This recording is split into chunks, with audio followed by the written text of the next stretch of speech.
E aí, pessoal, boas-vindas a mais um guia visual da Forge College. É muito bom estarmos juntos para mais uma exploração profunda. Bom, na nossa última análise, a gente falou sobre comparar escolhas de design em blockchains num nível um pouquinho mais abstrato, lembram? Mas hoje é hora de arregaçar as mangas e sair só da teoria. O grande objetivo aqui é mostrar exatamente como traduzir essas decisões em dados super concretos, métricas reais, que dá para observar no mundo real. É aí que a verdadeira engenharia de software mostra seu valor, conectando a arquitetura com a performance na prática.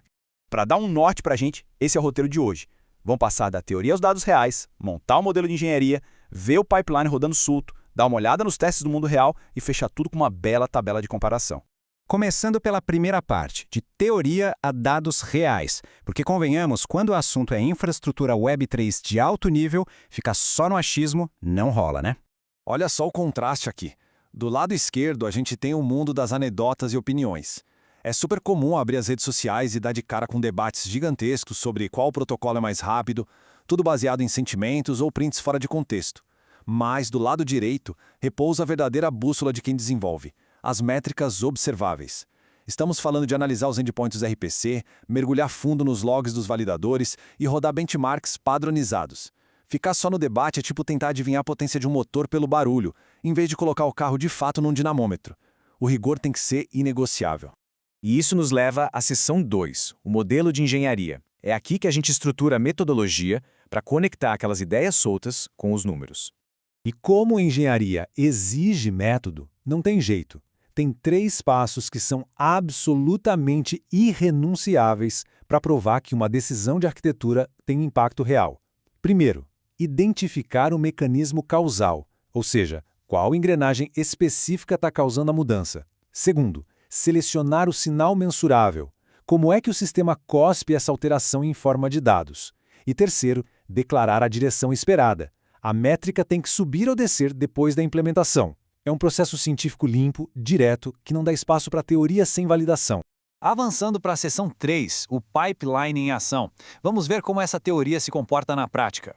Dá para visualizar perfeitamente o ciclo de vida de uma transação pensando numa esteira de linha de montagem industrial. O fluxo percorre 5 fases claríssimas. Começa ali na ingestão, passa para a ordenação das transações, vai para a execução, ganha a confirmação e termina na replicação para os outros nós da rede. A grande sacada aqui é entender que uma inovação não melhora a fábrica toda num passe de mágica. Na verdade, ela vai lá e otimiza uma máquina específica dessa esteira. Se o motor da máquina de execução é trocado, a capacidade geral muda. E é exatamente esse impacto isolado que os nossos dados têm que mostrar.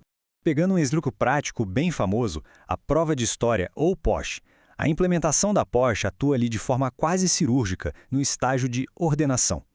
Funcionando como um relógio global cravado no hardware, o mecanismo causal é fortíssimo. O resultado é a redução absurda de janelas ambíguas, sabe como é? Aquelas frações de segundos onde os validadores poderiam discordar sobre a ordem de chegada. E seguindo a nossa regrinha de engenharia, o sinal mensurável é uma queda vertiginosa nos incidentes de reordenação captados pelos logs. Agora, olhando lá para o comecinho da esteira, na fase de ingestão, entra a propagação push, também chamada de leader push. Redes um pouco mais antigas pegam as transações e jogam tudo numa sala de espera gigante, o tal do mempool. O modelo push faz o quê? Ele ignora completamente essa sala e empurra a transação direto para o validador da vez. O mecanismo causal colapsa aquela fila gigantesca de entrada. A direção esperada disso, uma queda brutal na latência mediana entre o clique do envio e a inclusão final no bloco. E com certeza, não dá para ignorar a fase de execução. O processamento paralelo deixa transações independentes rodarem de forma simultânea, acabando com aquela fila indiana devagar. Esse mecanismo causal despenca o tempo de fechamento de um bloco. Só que aqui a gente tem uma regra de ouro de hardware. Não existe almoço grátis, pessoal. Mais velocidade cobra um preço alto. O sinal captado não é só a latência lá no chão, mas também o uso de CPU e memória indo lá no teto. A rede voa, mas os servidores dos validadores precisam trabalhar pesado. E isso nos joga direto no capítulo 4, o teste no mundo real. É a hora do famoso benchmarking.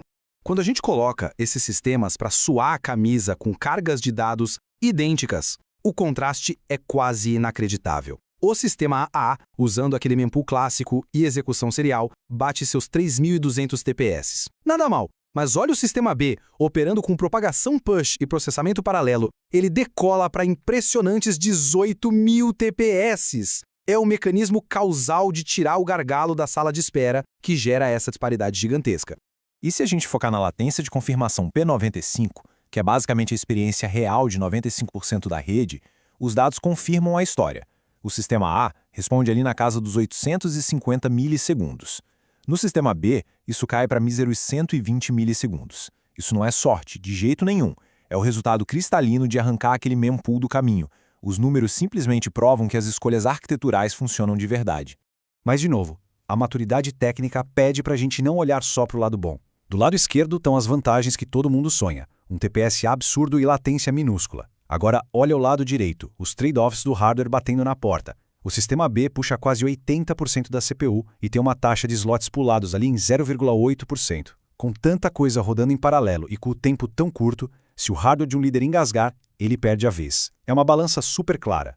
Altíssima performance precisa obrigatoriamente de servidores monstruosos. E agora, a etapa final, a tabela de comparação. A hora de organizar toda essa bagunça.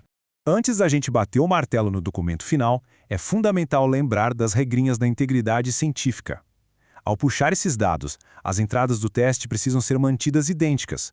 Tem que rodar várias vezes para fugir de ruídos estatísticos, marcar os proxies de forma bem clara caso use alguma métrica aproximada e, o mais vital, sempre declarar o nível de confiança. Para achar uma métrica cirúrgica como o P99, a amostra de dados precisa ser imensa. Deixar isso de lado acaba com a credibilidade de qualquer engenharia. E, finalmente, está aqui a consolidação visual de tudo isso, uma matriz elegante que costura a teoria e a prática. Na primeira coluna, a escolha arquitetural em si. Na segunda, qual é a métrica para ficar de olho. Na terceira, a direção esperada para o gráfico I. E, por fim, uma justificativa de uma linha com o mecanismo causal. É ter um artefato desses em mãos que separa as discussões sem fim da internet de uma engenharia de precisão real. Com essa tabela pronta, fica uma última provocação. Como a gente pega todos esses dados super técnicos e objetivos e traduz numa narrativa envolvente para quem não é da área técnica, mas que toma as grandes decisões? Tem como transformar a linguagem das máquinas em decisões de negócios? Bom, esse é o exato quebra-cabeça da nossa próxima análise. Fica o convite para entrarem no site forgecollege.college, darem uma olhada nos materiais complementares, continuarem essa trilha sobre o Web3 e se prepararem para o que vem por aí. Um grande abraço pela companhia nessa exploração de dados de hoje e até a próxima.